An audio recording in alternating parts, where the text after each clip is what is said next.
तो फ्रेंड्स, आज की वीडियो में हम करने वाले हैं क्लास 10th का जो तुम्हारा मॉडल पेपर है वो भी एक्सीलेंट वाला। ठीक है, एक्सीलेंट का है ये। इस मॉडल पेपर सेकंड को सोल्व करते हैं क्योंकि फर्स्ट वाला तो एक्चुअल में तुम्हारी डेस्क वर्क में ऑलरेडी सोल्व हुआ है। तो इस मॉडल पेपर सेकंड को अपन सोल्व करते हैं। इस वीडियो में मैं तुम्हें इसका क्वेश्चन नंबर 1, क्वेश्चन नंबर 2 और क्वेश्चन नंबर 3 तक कंप्लीट करवाने की कोशिश करूँगा, क्योंकि एक ही पेपर एक ही वीडियो में करवाने का मतलब है वीडियो काफ़ी लंबा हो जाता। ठीक है, तो अपन इस मॉडल पेपर को पार्ट वाइज सोल्व करेंगे। 3 घंटे 15 मिनट का समय रहता है तुम्हारे एग्ज़ाम का, ये तुम ध्यान रखना। पूर्णांक अभी तक भी 80 मार्क्स का ही है। ठीक है, जो पैटर्न चेंज हुआ है उसके अकॉर्डिंग ही ये सारे क्वेश्चंस दिए हैं तुम्हें। ठीक है, तो अपन इन क्वेश्चंस को सोल्व करने की कोशिश करते हैं। तो पहला क्वेश्चन दिया है तुम्हें कि 2√3 1 क्या है ये? एक पूर्णांक है, परिमेय संख्या है या अपरिमेय संख्या है? तो इसका ऑप्शन नंबर स बिल्कुल करेक्ट हो जाएगा। ये क्या है? एक अपरिमेय संख्या। क्योंकि अपरिमेय संख्या होती है कि अगर किसी रूट के अंदर एक अपूर्ण वर्ग संख्या आ जाए, मतलब जो एक कंप्लीट स्क्वायर नंबर नहीं हो, तो वह एक अपरिमेय संख्या होती है। तो यहाँ पर ये 2√3 क्या है? एक अपरिमेय संख्या है। ये हो गया पहला क्वेश्चन। सेकंड क्वेश्चन, एक 3 घात वाले बहुपद के शून्यकों की अधिकतम संख्या पूछिए। तो 3 घात वाले बहुपद, 3 घात वाले बहुपद का मतलब होता है x की पावर 3 हो जिसमें हाईएस्ट, तो उसके शून्यक भी कितने होंगे? जितनी ही घात होती है उतने ही उसके शून्यक होते हैं। इसका मतलब ऑप्शन नंबर द बिल्कुल करेक्ट हो जाएगा। ठीक है, अधिकतम पूछा है तो शून्यकों की संख्या अधिकतम 3 होगी। 2 भी हो सकते हैं, 1 भी हो सकते हैं, लेकिन अधिकतम कितने होंगे? तो वो 3 होंगे, ध्यान रखना। 4 छात्रों की सांख्यिकी में प्राप्तांक 53, 75, 42 और 70 हैं। उनके प्राप्तांकों का समांतर माध्य ज्ञात कीजिए। तो समांतर माध्य का सूत्र तुम्हें पता होगा, आंकड़ों का योग बटा आंकड़ों की संख्या होता है। ठीक है, तो इन सब को तुम प्लस करोगे तो इन सबको प्लस करने पर ये तुम्हारा बनेगा 240। ठीक है, 240 और बटे में आंकड़ों की संख्या, तो आंकड़ों की संख्या कितनी है? 4।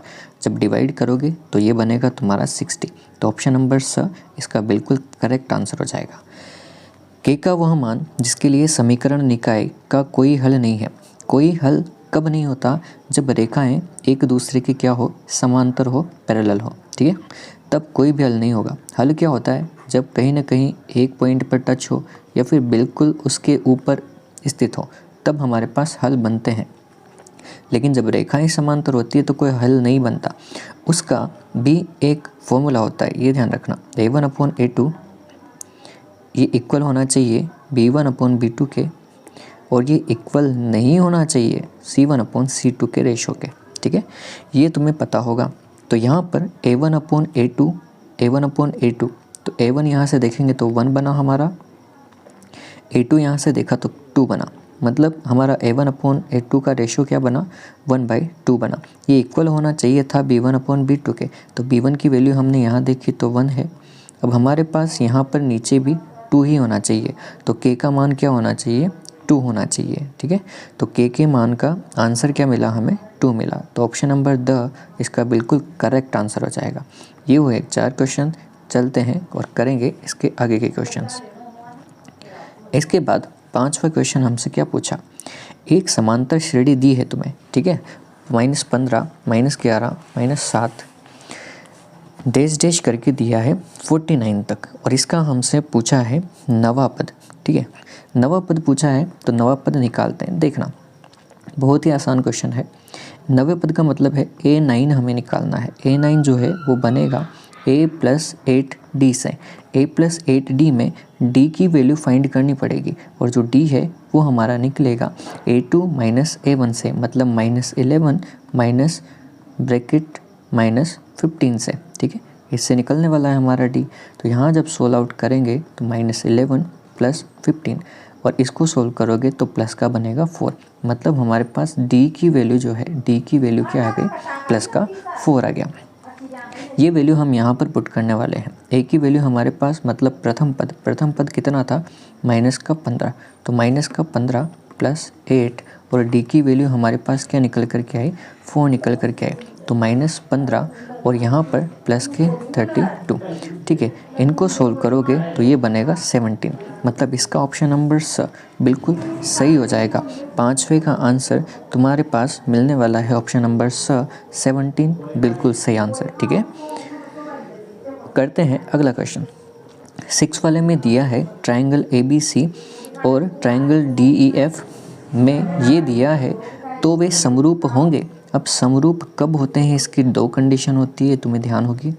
एक तो होता है कि संगत भुजाएं समानुपाती होना चाहिए और एक कंडीशन होती है कि इसके कोण आपस में बराबर होने चाहिए, मतलब संगत कोण तो बराबर हो और संगत भुजाएं समानुपाती हो, ऐसा होना चाहिए।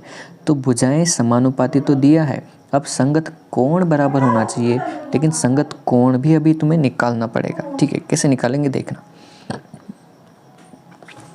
आकृतियाँ समरूप होती है, आकृतियाँ समरूप अगर होती है तो वो एक जैसे रूप की होगी, ठीक है।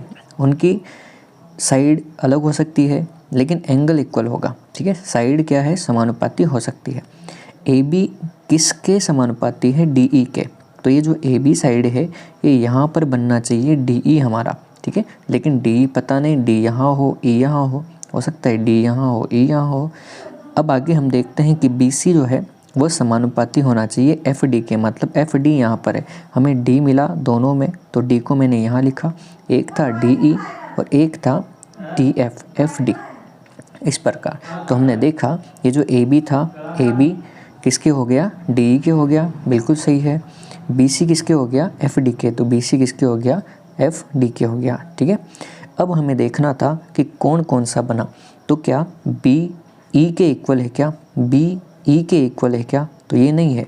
B किसके इक्वल है, D के इक्वल। अभी देखते हैं, देखना ये वाला पहला ऑप्शन तो नहीं हुआ। A D के इक्वल है क्या, A D के इक्वल है क्या, नहीं। ये तो किसके इक्वल है, E के इक्वल है, तो ये वाला भी नहीं हुआ। Angle B equal angle D, angle B equal angle D, मतलब ऑप्शन नंबर स इसका बिल्कुल करेक्ट ऑप्शन होगा, है ना। यहाँ दिया है 4th वाले में angle A equal angle F, angle A equal angle F, ये भी रॉन्ग है। तो इसका ऑप्शन नंबर स angle B is equals to angle D बिल्कुल करेक्ट हो जाएगा, ठीक है। अगला दिया है बिंदु 3,4 की x अक्ष से दूरी होगी। x अक्ष से दूरी होता है y निर्देशांक, y निर्देशांक दिया है हमें 4, ठीक है। तो इसका ऑप्शन नंबर द बिल्कुल सही हो जाएगा। डेस वर्क में तुम्हें जो आंसर दिया है वो थोड़ा सा मिस्टेक है, ठीक है। तो इसका ऑप्शन नंबर द कितना हो जाएगा, 4 हो जाएगा। 8वें में हमें इसकी वैल्यू पता करनी थी, तो इसके लिए हमें एक फॉर्मूला पता है कि cosec square theta minus cot square theta ये इक्वल्स टू होता है 1 के। लेकिन यहाँ पर फॉर्मूला मुझे थोड़ा उल्टा दिख रहा है, तो उल्टे का मतलब ये हुआ कि अगर हम इनको चेंज करें तो यहाँ पर 1 की वैल्यू माइनस में हो जाएगी, बस इतना सा माइंड लगा लेना, ठीक है। यहाँ से मैंने कॉमन लिया 8 को, 8 कॉमन लेते ही अंदर बचा cot square theta minus cosec square theta, और cot square theta minus cosec square theta equals two बनेगा माइनस का 1, क्योंकि cosec square theta minus cot square theta होता है 1। जब इनका साइन चेंज करेंगे तभी तो ये आगे पीछे होंगे, तो यहाँ से इसका आंसर क्या बनेगा, माइनस का 1, मतलब 8 ब्रैकेट माइनस 1, 8 को ब्रैकेट माइनस 1 से मल्टीप्लाई करोगे तो माइनस का 8 बनेगा। तो इसका ऑप्शन नंबर स बिल्कुल करेक्ट हो जाएगा, ठीक है। आई होप तुम्हें क्वेश्चन अच्छे से समझ में आ रहे होंगे, ठीक है। वीडियो के एंड तक बने रहना और कंटिन्यू। नवा क्वेश्चन दिया है कि निम्न आकृति में अच्छी तरह से तनी हुई एक 20 मीटर लंबी रस्सी भूमि पर सीधे लगे खंभे के शिखर से बंधी हुई है। यदि भूमि स्तर के साथ रस्सी द्वारा बनाया गया कोण 30 डिग्री है तो खंभे की ऊंचाई ज्ञात कीजिए, मतलब हमें ये AB ज्ञात करना है। अच्छा, इस क्वेश्चन में एक करेक्शन है, तुम यहाँ पर देखोगे तो 20 मीटर दिया है, लेकिन इस डायग्राम में 30 मीटर दिया है तुम्हें, ठीक है। तो यहाँ पर 30 नहीं, यहाँ पर कर लेना 20, ठीक है। अब इसको सोल्व आउट करते हैं। हमें दिया हुआ क्या है और निकालना क्या है, ये देखना। दिया हुआ हमें कर्ण है और निकालना हमें लंब है, तो लंब बटे कर्ण, लंब और कर्ण वाला रिलेशन हमें पता है किसके इक्वल होता है, साइन थीटा के इक्वल होता है, ठीक है। साइन थीटा में हमें थीटा की वैल्यू दी है कितनी, साइन थीटा में थीटा की वैल्यू कितनी दी है, 30 दी है। लंब हमें ज्ञात करना है, कर्ण हमें 20 दिया है। साइन थीटा होता है 1/2 L upon 20 is equals to कितना होगा 1/2। 2 से 20 कटेगा 10 टाइम, मतलब L की वैल्यू कितनी आ जाएगी तुम्हारी 10 मीटर आ जाने वाली है। ठीक है, इसका ऑप्शन नंबर ए बिल्कुल करेक्ट हो जाने वाला है। क्वेश्चन नंबर 10 हमें दिया है कि 6, 4, 7 P एंड 10, इसका जो माध्य है वो कितना है 8 है, तो हमें P का मान निकालना है। अच्छा, जो माध्य है वह भी वही होता है कि आंकड़ों का योग बटे आंकड़ों की संख्या। तो हम क्या करने वाले हैं यहाँ पर 6 + 4 + 7 + P + 10 इज 10 अपॉन कितने हैं ये 3, 4, 5, 5 इज इक्वल्स टू होगा 8 के। ठीक है, 5 मल्टीप्लाई होगा 8 से तो बनने वाला है 40। 6 और 4 बना 10, 10 और 10 हुआ 20 और 27, मतलब 27 + P इक्वल टू होगा, मैंने कहा 5 मल्टीप्लाई बाय 8, ये बना 40। 27 का 13 है, ध्यान रखना। तो इसके ऑप्शन नंबर स बिल्कुल सही हो जाएगा। बस यहाँ पर माइनस नहीं लगने वाला है क्योंकि हमारा सॉल्यूशन बिल्कुल करेक्ट है। ठीक है, तो यहाँ पर माइनस की जगह तुम करेक्शन कर लेना, किसका है ये प्लस का। ठीक है, करते हैं इसका 11 क्वेश्चन। क्वेश्चन नंबर 11 में क्या दिया है देखना, निम्न आकृति में TP TQ केंद्र O वाले किसी वृत्त पर 2 स्पर्श रेखाएं हैं। इनमें POQ दिया है 115 और PTQ बराबर है, मतलब हमें ये एंगल निकालना है। बहुत ही आसान क्वेश्चन है। हमें पता है कि स्पर्श रेखा और त्रिज्या के बीच में 90 डिग्री होता है, तो इधर भी कितना होगा 90 होगा। और ये चतुर्भुज बना है POQT, चतुर्भुज के चारों कोणों का योग होता है 360। 360 में से तुम माइनस कर देना, किसको माइनस कर दोगे 90 + 90 + 115, इनको माइनस कर देना। जब माइनस करोगे तो तुम्हारा बनने वाला है 65। तो इसका ऑप्शन नंबर द बिल्कुल करेक्ट हो जाने वाला है, ध्यान रखना। 12 नंबर का क्वेश्चन जो दिया है 12 पाई घन सेंटीमीटर आयतन वाले गोले की त्रिज्या सेंटीमीटर में है। इसकी हमें गोले की त्रिज्या निकालनी है। आयतन दिया है तो हम क्या करेंगे, इसमें आयतन का फॉर्मूला पुट करने वाले हैं। मतलब हमारे पास गोले का आयतन होगा 4/3 पाई r³। ये इक्वल दिया है हमें 12 पाई के। 12 पाई में पाई से कटा पाई, 4 से कटा 12, 3 टाइम। ठीक है, मतलब r³ इज इक्वल्स टू दिया है 3 × 3, मतलब 3 × 3। 3 × 3 को मैं 3 का स्क्वायर भी कह सकता हूँ। ठीक है, ये क्यूब दिया है, इधर जाएगा तो क्यूब रूट बनेगा, या फिर मैं कह सकता हूँ कि ये जो क्यूब रूट है ये 1/3 पावर होती है, और पावर के ऊपर पावर होगी तो 2 × 1/3 होगा, तो ये बनने वाला है 2/3, मतलब 3 की पावर 2/3। ऑप्शन नंबर स इसका बिल्कुल करेक्ट आंसर हो जाने वाला है। ठीक है, आई होप क्वेश्चन अच्छे से समझ में आ रहे होंगे। ठीक है, थोड़ी सी स्पीड रख रहा हूँ, अगर समझ नहीं आता है तो वीडियो को पीछे लेकर के आराम से तुम देख सकते हो। ठीक है, किसी वृत्त का त्रिज्यखंड उस वृत्त का चतुर्थांश हो, मतलब एक वृत्त दिया है, इस वृत्त का चतुर्थांश है, चतुर्थांश का मतलब उसके 4 भाग कर दिए जाएं, तो त्रिज्यखंड के केंद्र पर बनने वाले कोण की माप, यहाँ पर प्रत्येक जगह पर कितने डिग्री का कोण बनता है हमेशा 90 डिग्री का, क्योंकि 4 भागों में जो बांटा है तो टोटल एंगल होता है 360, डिवाइड बाय 4 करोगे तो निकलने वाला है कितने डिग्री का 90 डिग्री का, तो इसका एंगल कितना हो जाएगा 90 डिग्री हो जाने वाला है। ठीक है, अब करते हैं अगला क्वेश्चन हम 14 और 15 क्वेश्चन करते हैं। ठीक है, एक थैले में 3 लाल, 5 काली तथा 7 सफ़ेद गेंदें हैं। इस थैले में से एक गेंद को यादृच्छियाँ निकाला जाता है, तो निकाली गई गेंद काली नहीं होने की प्रायिकता पूछी है भाई। तो काली होने की कितनी है 5, पहले टोटल कर देते हैं। तो 5, 3 और 5 8 और 7 15, टोटल तो हुआ 15, मतलब नीचे तो होगा 15। काली नहीं होगी तो मतलब लाल हो सकती है, सफ़ेद हो सकती है, तो 7 और 3 क्या बनने वाला है 10। इसको सोल्व आउट करोगे तो 2/3, मतलब ऑप्शन नंबर द इसका बिल्कुल। तो अब एक्सप्लेन करते हैं क्वेश्चन नंबर 15 को। ठीक है, क्वेश्चन नंबर 15 में दिया हुआ क्या है, ध्यान से देखना। तुम्हें दिया है कि ये जो 3 पद है, ये तीनों पद एक समांतर श्रेणी में है और हमें x का मान ज्ञात करना है। अगर कोई भी पद समांतर श्रेणी में है तो उन पदों का जो सार्व अंतर है वो सार्व अंतर हमेशा समान होगा। जैसे इन दोनों पदों के अंतर समान होंगे, इन दोनों पदों के अंतर समान होंगे। अब इसको सॉल्यूशन देखना थोड़ा सा बड़ा है लेकिन अच्छा क्वेश्चन है। हमें पता है कि D1 इक्वल होगा किसके, D2 के, मतलब पहला सार्व अंतर बराबर होगा दूसरे सार्व अंतर के, मतलब इनका अंतर और इनका अंतर हमेशा क्या होगा, इक्वल होगा। ठीक है। अब इसके बाद देखना, हमें D1 और D2 पता है, कैसे निकालते हैं। D1 और D2 निकलेगा A2 माइनस A1 से, A2 माइनस A1 से तो क्या निकलेगा, D1। और D2 कैसे निकलेगा, A3 माइनस A2 से, ये हमें पता है। A2 और A1 का मान हमें पता है, A2 और A1 ये रहा। A2 और A1 क्या है, 1/x+3, 1/x+3। और माइनस A1 का मान दिया है 1/x+2। ठीक है, ये दिया है। इक्वल किसके होगा, ध्यान से देखना। A3 कौन है, A3 है 1/x+5 के, माइनस A2 का मान है 1/x+3 के। ठीक है, ऐसे सोल्व आउट करते हैं। इन दोनों का मैं एलसीएम लेता हूँ, तो जब एलसीएम लेंगे तो इन दोनों का एलसीएम बनेगा x+2 और x+3। ठीक है, ये एलसीएम बना। इसके बाद ऊपर क्या बनेगा, x3 से x3 कटा तो बचा कौन, x2, तो यहाँ तो बना x+2 माइनस यहाँ पर क्या बनेगा, ऐसे ही x+3 बनेगा। ठीक है, ये तो पहला सॉल्यूशन। इसी प्रकार इक्वल में इधर चलने वाला है, तो इधर क्या बनने वाला है, ध्यान से देखना। इधर बनेगा, एलसीएम लेंगे इधर का भी, तो इधर का भी एलसीएम क्या बनने वाला है, इसी प्रकार x+3 और x+5। ठीक है, ये बनने वाला है।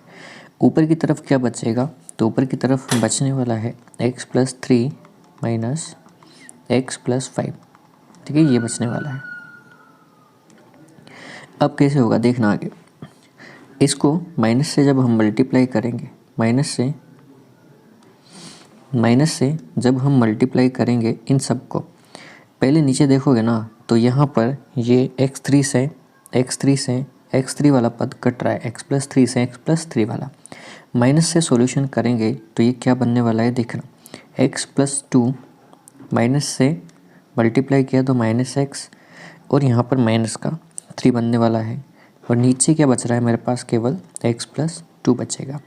इक्वल इधर देखोगे तो इधर बचने वाला है कौन, x+5। ऊपर जब मैंने गुणा किया तो x+3 और -x-5 ये बना।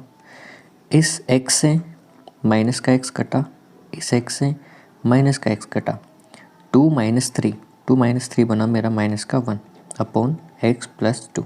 ठीक है, इक्वल 3 - 5 बना -2/x+5। x+5 मल्टीप्लाई जब होगा -1 से तो ये बनने वाला है -x-5। इधर -2 से जब मल्टीप्लाई करोगे तो ये बनेगा माइनस का 2x और माइनस का 4। -2 में इधर लेकर के -2 इधर लेकर के आ रहा हूँ, तो इधर किस में आएगा, प्लस में, ध्यान रखना। ठीक है, इधर सॉल्यूशन कर रहा हूँ तो यहाँ पर 2x और -x बना, ये -5 इक्वल के इधर जाएगा तो किस में जाएगा, प्लस में, मतलब 5 - 4 बना। 2x - x बना x इक्वल 5 - 4 बना 1, मतलब x इक्वल टू आंसर हमारा बनने वाला है क्या, 1। इस प्रकार इसका सॉल्यूशन थोड़ा सा बड़ा है। ऑब्जेक्टिव के लायक ये क्वेश्चन नहीं था, मेरे अकॉर्डिंग कम से कम 2 नंबर का ये क्वेश्चन होना चाहिए था। ठीक है, अच्छा क्वेश्चन है। ठीक है, इस प्रकार तुम्हारा इसका आंसर हो जाएगा ऑप्शन नंबर सा, बिल्कुल करेक्ट। ये तो तुम्हारे क्वेश्चन नंबर 1 के 15 तक कंप्लीट हुए। अब करते हैं क्वेश्चन नंबर 2 को। तो अब करते हैं क्वेश्चन नंबर 2 को। इसके आंसर मैं तुम्हें डायरेक्ट बताने वाला हूँ, तो ध्यान से देख लेना। यहाँ 5 है, यहाँ 8 होगा, यहाँ 11 होगा। साइन थीटा बराबर दिया है 3/5, तो कोस थीटा हमें निकालना है। साइन थीटा बराबर होता है लंब बटे कर्ण के, हमें निकालना है आधार। पाइथागोरस प्रमेय सूत्र लगाओगे, आधार निकालना, और यहाँ पर वैल्यू पुट करोगे तो ये 4/5 बनने वाला है। बेलन का वक्रपृष्ठ का क्षेत्रफल ज्ञात करने का सूत्र होता है 2πRh। कल्पित माध्य से समांतर माध्य ज्ञात करने का सूत्र a + sigma FI/DI upon sigma FI होता है, ठीक है। पहली वर्ग सीमा को क्या कहा जाता है, तो उसे निम्न वर्ग सीमा कहा जाता है, और दूसरी वर्ग सीमा को क्या कहा जाता है, तो उसे उच्च वर्ग सीमा कहा जाता है। इनके मध्य में जो संबंध होता है वो एरिया इक्वल होता है ऑफ L के, और घटना की अधिकतम प्रायिकता होती है वो 1 होती है, ठीक है। इस प्रकार ये आंसर होने वाले थे। अब करते हैं क्वेश्चन नंबर थर्ड को अच्छे से समझने की कोशिश करना। अच्छा क्वेश्चन है।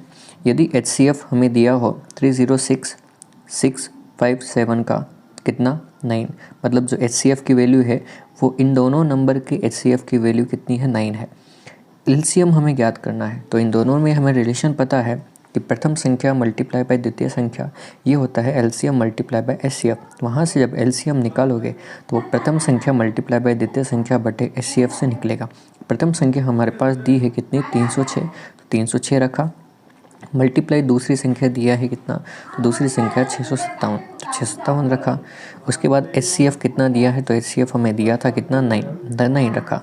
यहाँ से 9 से काटोगे इसे, तो 9 से कटेगा 34 टाइम, 34 को मल्टीप्लाई करोगे तो 22,338 बनेगा, ठीक है। इसका आंसर होने वाला है 22,338।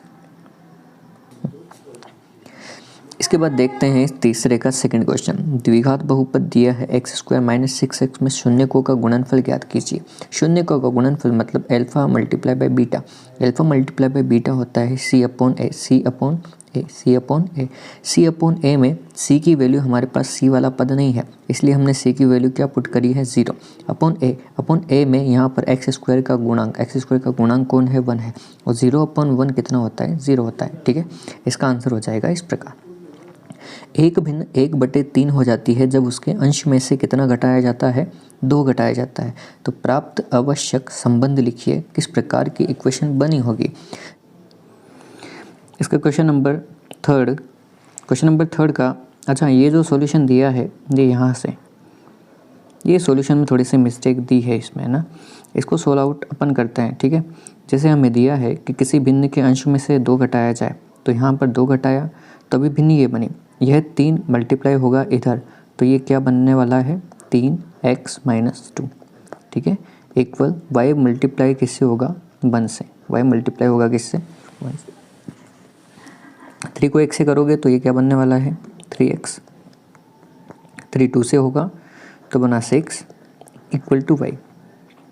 ये y जब इधर आएगा तो किस में आने वाला है, माइनस में, मतलब -6 इक्वल टू क्या, 0। तो ये बनने वाला था इसका सॉल्यूशन, ठीक है। ये आंसर है, ये वाला थोड़ा सा रॉन्ग दिया है, ठीक है। अब करते हैं अगला वाला क्वेश्चन।